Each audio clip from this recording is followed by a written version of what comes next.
Ang intense ng mga kaganapan ngayon sa abot kamay na pangarap sapagkat malalaman na ni Giselle kay Don Pepe na hindi nila tunay na kadugo si Zoe. Dito nga matapos makaligtas ni Don Pepe ay agad nitong sasabihin sa anak niyang si Giselle na si Annalyn ang nag-iisang tunay na anak ni Doc Robert at impostor lamang si Zoe. Kaya naman ay gulat na gulat si Giselle at halos manginig nga ito sa galit sa mag-inang Zoe at Moira.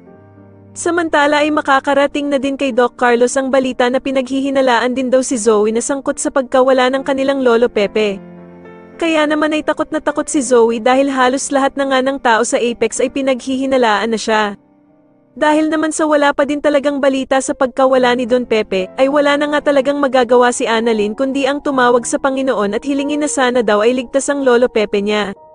At dito nga ay mukhang magdidilang anghel si Annalyn dahil sa makokonsensya nga ang pulis na binayaran ni Moira at tutulungan nitong makatakas si Don Pepe.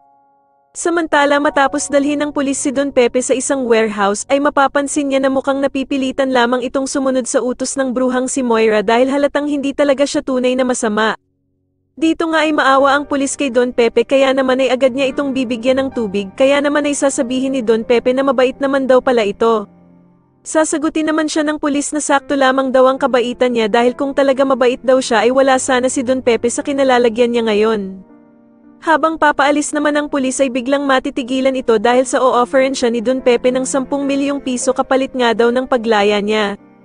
Sa kabilang banda naman ay makakalusot nga itong si Moira dahil sa tulong ng kanyang kaibigan na si Nerissa na pinapunta niya ngang kaagad sa isang restaurant para mapaniwala si Doc Robert na wala siyang kinalaman sa pagkawala ni Don Pepe. Pero nagkakamali siya kung akala niya ay mapapaniwala na niya sila kaagad dahil hindi maniniwala si Giselle at dito nga ay walang kaalam-alam si Moira na pinagmamasdan pa rin siya ng magkapatid at palihim na sinundan nga nila si Moira pag alis nito.